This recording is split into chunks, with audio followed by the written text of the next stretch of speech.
আসসালামু আলাইকুম। সাহিদা কিচেনে সবাইকে স্বাগতম।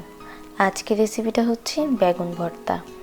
সচরাচর আমরা যেভাবে বেগুন ভর্তা তৈরি করি, আমি কিন্তু আজকের এই ভর্তাটা একটু ভিন্নভাবে শেয়ার করছি।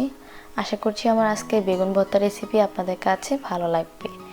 শীতের সময় কিন্তু গরম ভাতের সাথে এরকম একটা বেগুন ভর্তা থাকলে আমার মনে হয় না আর কিছু লাগবে। এই বেগুন ভর্তাটা খেতে কিন্তু ভীষণ মজার। যারা ভর্তা খেতে পছন্দ করেন, আশা করছি আমার আজকের রেসিপি আপনাদের কাছে অবশ্যই ভালো লাগবে। যারা কখনো এভাবে বেগুন ভর্তা খাননি, তারা বাসায় ট্রাই করে দেখবেন। বেগুন ভর্তা বানানোর জন্য আমি একটা বড় সাইজের বেগুন এরকমভাবে চাক করে কেটে নিয়েছি। আপনারা চাইলে এখানে সবুজ বেগুনটা দিয়েও বা কালো যে কোনো বেগুন দিয়ে এই ভর্তাটা তৈরি করতে পারেন। এখন আমি এই বেগুনগুলোর জন্য একটা মশলা মেখে নিচ্ছি। আমি এখানে নিয়ে নিচ্ছি হাফ টিস্পুনের মতো হলুদের গুঁড়া, হাফ টিস্পুন মরিচের গুঁড়া, আর নিয়ে দিচ্ছি সামান্য পরিমাণে লবণ।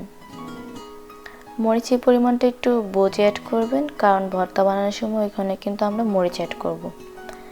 এখন এই শুকনো উপকরণগুলোকে আমি হাত দিয়ে মেখে নিচ্ছি। তারপর আমি যে বেগুনগুলোকে কেটে রেখেছিলাম ওইখান থেকে এক পিস বেগুন নিয়ে মশলার সাথে ভালোভাবে হাত দিয়ে মেখে নিচ্ছি। এই তো আমি খুব ভালোভাবে মেখে নিয়েছি। আর একইভাবে আমি সবগুলো বেগুন মশলার সাথে খুব ভালোভাবে মেখে নিয়েছি। চুলায় একটা প্যান বসিয়ে দিয়েছি আর দিয়ে দিচ্ছি প্রায় 2 টেবিল চামচের মতন রান্নার তেল। ভর্তা তৈরি করার জন্য প্রথমে আমি মরিচটাকে ভেজে নিচ্ছি। এই তো মরিচগুলো ভাজা হয়ে গেছে। এখন আমি এই মরিচগুলোকে তেল ছাড়িয়ে উঠিয়ে নিচ্ছি। তেলের মধ্যে যে মরিচের বিচিগুলো ছিল আমি সেগুলোকে উঠিয়ে নিয়েছি। আর এখানে আমি মশলা মাখানো বেগুনটাকে দিয়ে দিচ্ছি।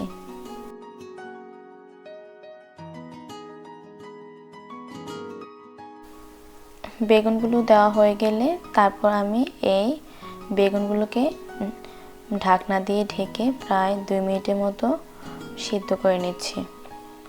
এই সময় কিন্তু চুলা আঁচটা মাঝারি রাখতে হবে। ফিরে এলাম 2 মিনিট পর। এখন আমি ঢাকনাটাকে উঠিয়ে নিচ্ছি। তারপর এই বেগুনগুলোকে এক পাশ থেকে উল্টে দিচ্ছি।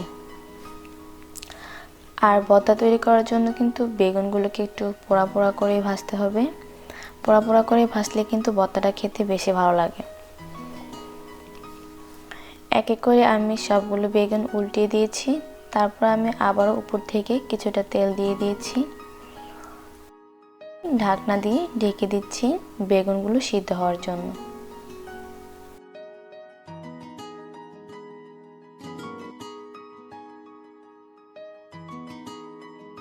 কিছুক্ষণ পর আমি আবারও ঢাকনাটাকে উঠিয়ে নিচ্ছি আর বেগুনগুলোকে উল্টিয়ে দিচ্ছি। দেখুন বেগুনগুলো কিন্তু একদমই ভালোভাবে সিদ্ধ হয়ে গিয়েছে। ভালোভাবে সিদ্ধ হয়ে যাওয়ার পর এখন আমি এই বেগুনগুলোকে তেল ছাড়িয়ে উঠিয়ে নিচ্ছি।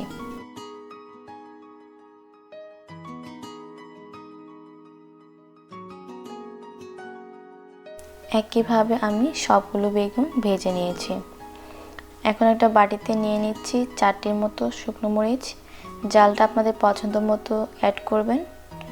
দিয়ে দিচ্ছি সামান্য একটু লবণ। আমি কিন্তু বেগুন ভাজার সময় লবণ দিয়েছিলাম, সেজন্য এখানে লবণের পরিমাণটা একটু কমিয়ে নিয়েছি। মরিচ আর লবণটা ভাঙা হয়ে গেলে আমি এখানে অ্যাড করে দিচ্ছি পরিমাণ মতো পেঁয়াজ কুচি।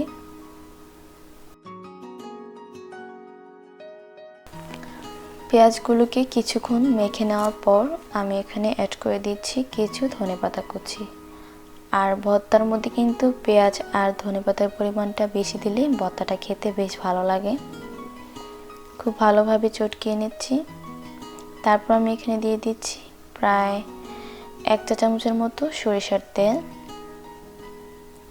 তেলটাকে দিয়ে আমি আবারও একটু মেখে নিচ্ছি।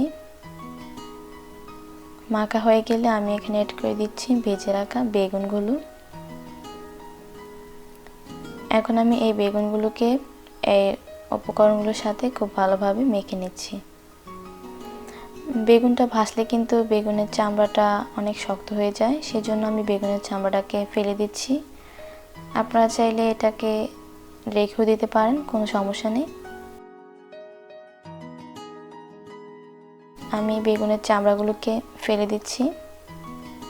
তারপর হাত দিয়ে ভালোভাবে এই বেগুনগুলোকে পেঁয়াজ মরিচ আর ধনেপাতার সাথে মেখে নিচ্ছি।